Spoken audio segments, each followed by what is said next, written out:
মৰমৰ দ্বিতীয় শ্ৰেণী অকণিহঁত তোমালোক নিশ্চয় কুশলে আছা আৰু তোমালোকৰ দৰে বহু ল'ৰা ছোৱালী বানপানী কবলতো পৰিছে এতিয়া নহয়নে শেহতীয়া বানত কিছুমানৰ ঘৰ দুৱাৰ বুৰিছে আৰু বহুতে গৈ স্কুল বা নাইবা কোনোবা শিবিৰত আশ্ৰয় লৈছে আৰু তাতো দেখিছোঁ ল'ৰা ছোৱালীবিলাকে ধুনীয়াকৈ পঢ়া শুনা কৰি আছে আৰু তোমালোকে মোবাইলত নিশ্চয় সেইবিলাক কথা দেখিছা বা ডাঙৰসকলেও দেখিছে আৰু সেইবোৰ কথা ল'ৰা ছোৱালীক দেখুৱাব লাগে ধুনীয়াকৈ কিতাপ লৈ পঢ়ি আছে এতিয়া ইয়াৰ পৰা আমি এটা কথা জানিব পাৰোঁ নহয়নে আমি সদায় নিজৰ কাম নিজৰ কৰ্তব্য য'তেই নহওক আমি কৰিব লাগিব যিয়েই নহওক কিবা এটা বিপদ হৈছে ডাঙৰসকলে চিন্তা কৰিব আৰু তোমালোকে কিন্তু তোমালোকৰ নিজৰ কথাবোৰ ভাবিবা যলৈ নোযোৱা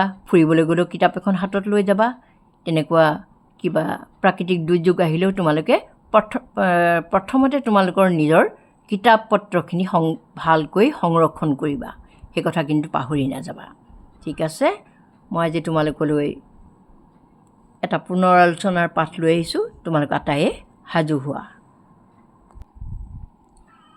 পাঠটো আছে তোমালোকৰ 57 পৃষ্ঠাত 5-7 পৃষ্ঠাত আছে ইয়াত ধুনীয়াকৈ এটা পাঠ পঢ়িবলৈ কৈছে পঢ়া নহয়নে তোমালোকে এই ছবিটো দেখিলে জানিবা এই আমি পঢ়িব লাগে এয়া কিতাপ লৈ থকা এই চিনটো দেখিলে পঢ়িব লাগে আৰু এই চিনটো দেখিলে জানিব লাগে এইখিনি আমি লিখিব লাগে নহয়নে ইয়াত কি লিখা আছে চোৱা আহাৰ মানে খাদ্য আহাৰ মানে কি খাদ্য খোৱা বস্তুবোৰক আমাৰ আহাৰ বুলি কয় গৰু ছাগলীৰ আহাৰ বেলেগ মানুহৰ আহাৰ বেলেগ নহয়নে আহাৰ খালে আমি গাত বল পাওঁ শক্তি পাওঁ নহয়নে সেয়া তাৰ কথাই কৈছে আহাৰ মানে কি বুলি সুধিলে কি বুলি ক'ব লাগিব আহাৰ মানে খাদ্য তোমালোকৰ এই পৰিৱেশ অধ্যয়নত এনেকুৱা ধৰণৰ প্ৰশ্নবোৰ আহিব প্ৰত্যেক জীৱই খাদ্য গ্ৰহণ কৰে নহয়নে সকলো জীৱই মানে যিমানবোৰ পৃথিৱীত যিমান জীৱ আছে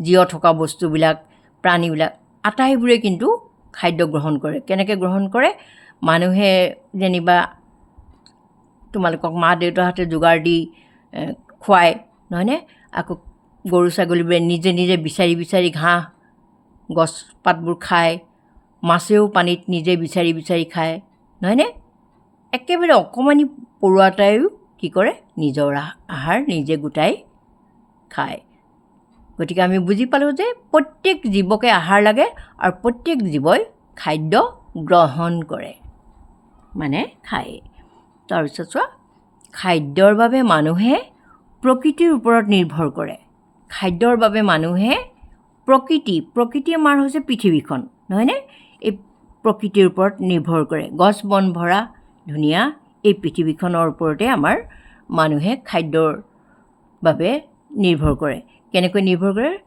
প্ৰকৃতিয়ে আমাক আটাইবোৰ দিয়ে খোৱা বস্তুবোৰ দিয়ে বিভিন্ন ধৰণৰ শস্যৰ পৰা দাইল চাউল দাইল মিঠাতেল বিভিন্ন মাহজাতীয় এইবিলাক খাদ্য আমি ক'ৰ পৰা পাওঁ শাক পাচলি আমাক প্ৰকৃতিয়ে দিয়ে নহয়নে প্ৰকৃতিত কিছুমান আমি নিজে নিজে হোৱাৰ পৰা পাওঁ আৰু কিছুমান মানুহে খেতি কৰে তাৰ পৰা পাওঁ মুঠতে প্ৰকৃতিৰ পৰাই আমি পাওঁ খেতিয়কে নানা শস্যৰ খেতি কৰে নহয়নে খেতি কৰে নানা শস্যৰ আৰু সেইবোৰ শাক পাচলি কৰে ধান মাহ সৰিয়হ কুঁহিয়াৰ এই আটাইবোৰ খেতি কৰে খেতিয়কে আৰু তেখেতসকলে বজাৰত বেচে আৰু আমি কিনি পেলাই লওঁ গতিকে আমি চাবলৈ গ'লে প্ৰকৃতিৰ পৰাই পাওঁ নহয়নে বৃক্ষ মানে গছ বৃক্ষ মানে হৈছে গছ যেতিয়া ডাঙৰ হয় তেতিয়া বৃক্ষ বুলি কোৱা হয় এতিয়া তোমালোকক খালী ঠাইও পূৰ কৰিবলৈ দিব পাৰে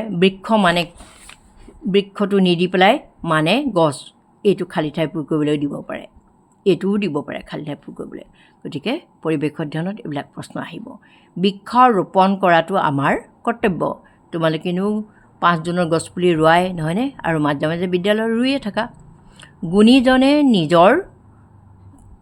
নিজৰ কৰ্তব্য নিয়াৰিকৈ পালন কৰে নিজৰ কৰ্তব্য মানে নিজৰ কাম কোনে পালন কৰে গুণীজনে যাৰ গুণ আছে তেওঁলোকে নিজৰ কৰ্তব্য নিয়াৰিকৈ পালন কৰে আৰু তোমালোকেও গুণী হ'বলৈ যত্ন কৰিবা নিজৰ কৰ্তব্য পালন কৰিবলৈ। ঘৰখনৰ প্ৰত্যেকেই নিজৰ নিজৰ কাম কৰে নহয়নে? তোমালোকৰ যি কাম সেয়া কৰিবা। তোমালোকৰ পঢ়া শুনা কাম, নিজৰ কাপোৰ কানি ভালদৰে থোৱা, জোতাযোৰ ভালদৰে থোৱা, চেণ্ডেল ভালদৰে থোৱা নহয়নে? সেইবিলাক তোমালোকৰ নিজৰ কাম। কিতাপ পত্ৰবোৰ ধুনীয়াকৈ টেবুলখন ধুনীয়াকৈ সজাই পৰাই থ'ব লাগে, সেইবোৰ হৈছে তোমালোকৰ কাম। আৰু তোমালোকে যদি এনেদৰে কাম কৰা তেতিয়া তোমালোকো গুণী হ'বা নহয়নে? এতিয়া আহোঁ এই লিখাখিনিত মই তোমালোকৰ পটাপট লিখি দিছোঁ, অকণমান বুজাইও দিম, নহ'লে ভিডিঅ'বোৰ বহুত দীঘল হয়, নেট নাথাকে, দিগদাৰ হয়। ক নম্বৰ চোৱা, আহাৰ মানে কি? এতিয়া মই অলপতে যে তোমালোকক কৈছিলোঁ আহাৰ মানে খাদ্য। তোমালোকে এইডোখৰ প্ৰশ্নতে থাকিব আহাৰ মানে, এইখিনিলৈকে তোমালোকে প্ৰশ্নৰ পৰাই চাই লিখিব পাৰিবা ধুনীয়াকৈ। কি বুলি যদি তুমি কথাটো জানা উত্তৰটো, তেতিয়া তোমালোকে সেইটো ধুনীয়াকৈ ইয়াত লিখা। আহাৰ মানে কি বুলি পাইছিলোঁ আমি? খাদ্য। গতিকে আৰু বাক্যটো শেষ হোৱাৰ পিছত দাড়ি এডাল দিবা। খ নম্বৰ, কোনে নিজৰ কৰ্তব্য নিয়াৰিকৈ পালন কৰে? মই যে এতিয়া কৈছিলোঁ গুণীজনে নিজৰ কৰ্তব্য নিয়াৰিকৈ পালন কৰে। এই কোনেটো নিলিখিবা, গুণীজনে লিখি এইখিনি গোটেইখিনি কথা তোমালোকে লিখি দিবা, কিন্তু প্ৰশ্নবোধক চিন নিদিবা। উত্তৰ যেতিয়া কৰা হয় তেতিয়া দাড়ি চিন দিব লাগে শেষ হ'লে, প্ৰশ্নবোধক নিদিয়ে, সেইটো মনত ৰাখিবা। তাৰপিছত চোৱা, নিজে এবাৰ এটা কৰি চাবাচোন, এইটো তোমালোকলৈ থৈছোঁ মই। গ নম্বৰ, খাদ্যৰ বাবে মানুহ কিহৰ ওপৰত নিৰ্ভৰশীল?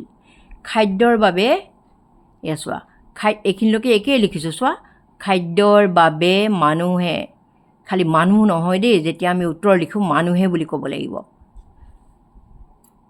মানুহে কিহৰ বুলি সুধিছে যে প্ৰকৃতিৰ ওপৰত নিৰ্ভৰ কৰে। বাকীডোখৰ একেই, নিৰ্ভৰ কৰে বা নিৰ্ভৰশীল, যিকোনো লিখিব পাৰা, তুমি নিজেও অকণমান সজাই লিখিব পাৰা। নিৰ্ভৰ কৰে বুলি লিখিলেও তোমাৰ ভুল নহয়। তাৰপিছত চোৱা, তিনিবিধ পাচলিৰ নাম লিখা। পাচলিৰ নাম বহুত আছে, কিন্তু প্ৰতিটো পাচলিৰ নাম লিখোঁতে তোমালোকে কি কৰিব লাগিব? এই কমা চিনটো দিব লাগিব। আলু, বেঙেনা, পটল, বিলাহী, কবি, মূলা, গাজৰ, লাও, কোমোৰা, জিকা, যিয়ে নিলিখা প্ৰতিটো লিখোঁতে তোমালোকে এই কমা চিনটো দিবা আৰু শেষত কি চিন দিবা? দাড়ি চিন। এতিয়া চোৱা, খেলো আহা। চিত পখিলা ৰঙা ৰং ক'ত দেখিলা? এই খেলটো তোমালোকে ধুনীয়াকৈ আটাইবোৰে লগ লাগি খেলিবাচোন।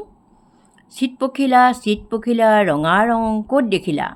আৰু এজাকে তোমালোকে বেলেগ কোনোবাই ক'বা ৰঙা ৰংটো ক'ত দেখিছা, তোমালোকে ক'বা ক'ত দেখা বাৰু? পখিলাটো দেখিব পাৰা, তোমালোকৰ বেগটোও থাকিব পাৰে, স্কুল বেগটোতো ৰঙা থাকিব পাৰে, সেইটো দেখিব পৰা, বা ফুলনিখনত জবা ফুলপাহ লাগি আছে, সেই পাহো ৰঙা নহয়নে? আৰু কওঁতে তোমালোকে চিঞৰি কি বুলি ক'বা? চিত পখিলা ৰঙা ৰং জবাত দেখিলোঁ, এনেকৈ তোমালোকে ক'বা। আকৌ ৰংটো সলায়ো ক'বা, চিত পখিলা নীলা ৰং ক'ত দেখিলা? তেতিয়া তোমালোকে কি কৰিবা? চিত পখিলা নীলা ৰং আকাশত দেখিলোঁ, এনেকৈ তোমালোকে ক'বা। ঠিক তেনেদৰে আটাইবোৰ ৰঙৰ কথা তোমালোকে ক'ব পাৰা। হালধীয়া ৰং, নীলা ৰং, তাৰপিছত বগা ৰংটোও ক'ব পাৰা, বগা ৰংটো ক'ত দেখিলা? কাৰোবাৰ চাৰ্টটো দেখিবা, বগা ফুলপাহ দেখিব পাৰা নহয়নে? এনেকুৱা তগৰ ফুল বা গোলাপ ফুলতো থাকিব পাৰে। এনেকুৱা তোমালোকে এই খেলটো খেলিবা আৰু ৰঙৰ নামবোৰ তোমালোকে জানিবা। কাৰোবাৰ ছাতিটো থাকিব পাৰে, কেইবাটাও ৰং ছাতিত নহয়নে? গতিকে এই খেলটো খেলিবা। আৰু এনেকুৱা সাঁথৰ এটা আছে, কেনেকুৱা গম পাইছানে? চিত পখিলা তিনি মূৰ 10 ঠেং ক'ত দেখিলা? 3টা মূৰ 10টা ঠেং ক'ত দেখিলা? এয়া হৈছে পথাৰত হাল বাই থকা মানুহজন আৰু গৰু হালৰ আটাইকেইটা ঠেং যোগ কৰিলে 10টা হ'ব, আৰু আটাইকেইটা মূৰ যোগ কৰিলে কেইটা হ'ব? 3টা মূৰ। গৰুৰ 2টা মূৰ আৰু হালোৱাজনৰ বা মানুহজনৰ এটা মূৰ, 3টা মূৰ হ'ব, আৰু ঠেংকেইটা হ'ব 10টা হ'ব, গৰু 4টা 4টা 8টা, মানুহজনৰ 2টা মিলি হ'ব 10টা, নহয়নে? ঠিক আছে, আজিলৈ সামৰোঁ। তোমালোকে কিন্তু পঢ়া শুনাবোৰ নেৰিবা দেই। য'তেই নাথাকা, যলৈকে নোযোৱা, কিতাপ হাতত লৈ যাবা। তোমালোকে কিন্তু মোৰ ভিডিঅ'বোৰ লাইক নকৰা, মই সেইটোৱে বেয়া লাগে। লাইক কৰিবাচোন।